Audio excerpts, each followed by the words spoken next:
Good morning, dear students.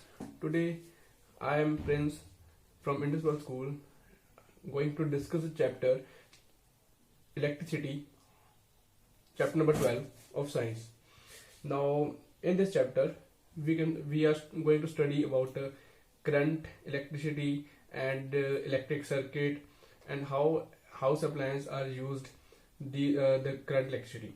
Now, first of all, we have two types of current, that is AC and DC. What AC means? It is a alternate current. And what about DC? It is a direct current. With this, we can conclude that current is necessity for us. So let's talk about the current.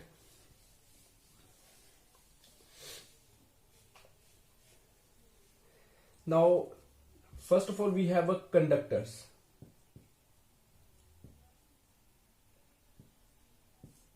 We already know about the conductors, that having free electrons. But what about the insulators?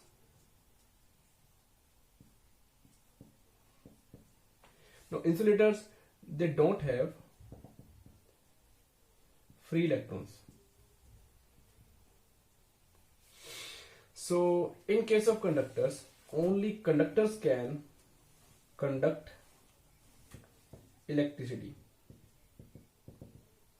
Now, the question is, what do you mean by electricity or current? Here we will discuss about current.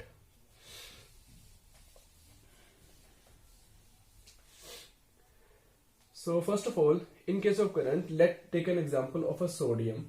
That in case of sodium, its atomic number is 11, and we know that there is a in chemistry you have already read that there is a K, L, M, N shells up to 1. Now in case of K, L, M, N shell, that K has a 2, 8 up to so on, having a 8. There are a number of electrons that can be filled. Now in case of sodium, that here are 2, 8, and last one electron is left. It is filled in the outermost shell. It is called K, L, and M. Now in this M, there is only one electron is left. This one electron is called free electron. Now this free electron can move freely from one atom to another sodium atom. But there is a condition: if we apply some energy.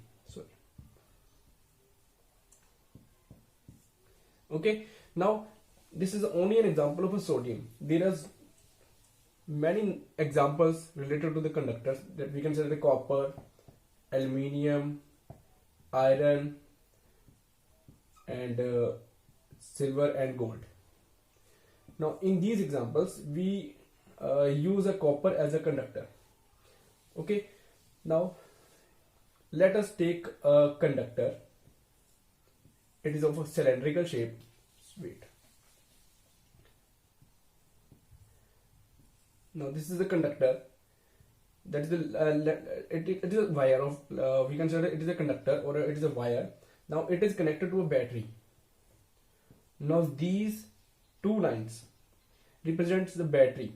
That one large line shows the positive terminal and small gives the negative terminal.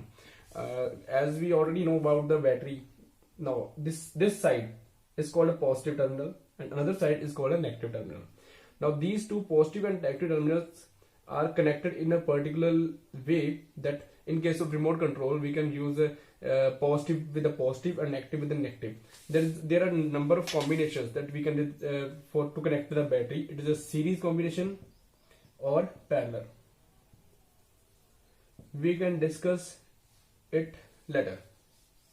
Now let us consider we have a conductor of length L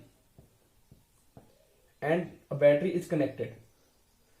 Now what will we do? That we know that there are free number of electrons. Let these dots, suppose these dots are electrons. These are free electrons.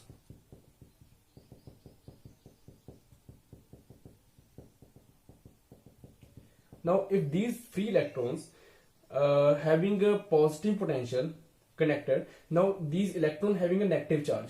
First of all, we know that electron is a negatively charged and another charge is a positive charge. It's called proton. Very interesting fact is that both having the same charge but opposite in the nature.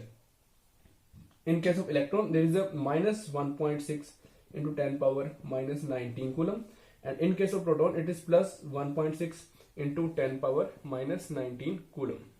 So both the charges are equal but their nature is opposite. One is positive and another one is negative. And where this C represents is a coulomb. Okay, now for this we have a battery positive terminal and negative terminal. In case of positive terminal, there is a high potential, and in case of negative, this is low potential.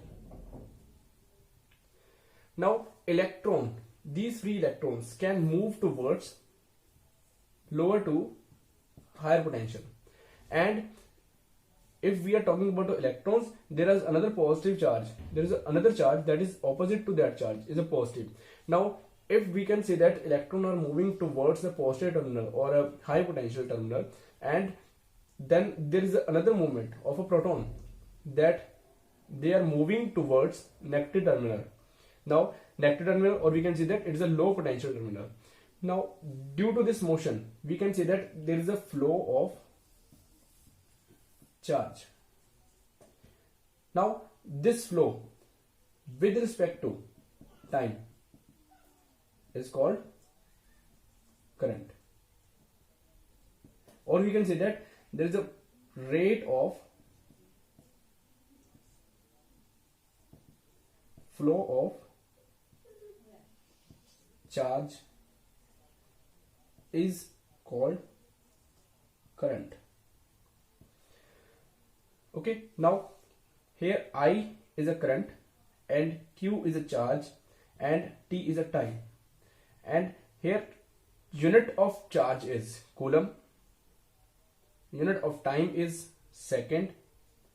Now it becomes coulomb per second, and this is another name is called 1 ampere. We also can say that 1 ampere is equal to 1 coulomb per 1 second. Now ampere is a unit of current. So with this we have completed one first topic of chapter number 12, electricity, is electric current and circuit. Now for your sake of simplicity, I have an option that there is an app in a Google Play Store, that is NCERT books. You can download this app and you can download this app, and there is a NCERT books of all the subjects related to the topic from any class, and you can check the chapter number 12 of science. There's a first you have a homework to read these 2 pages, thoroughly read these two pages, and we can discuss about this later. And tomorrow I am come again with another topic related to the chapter number 12 and electricity. Thank you.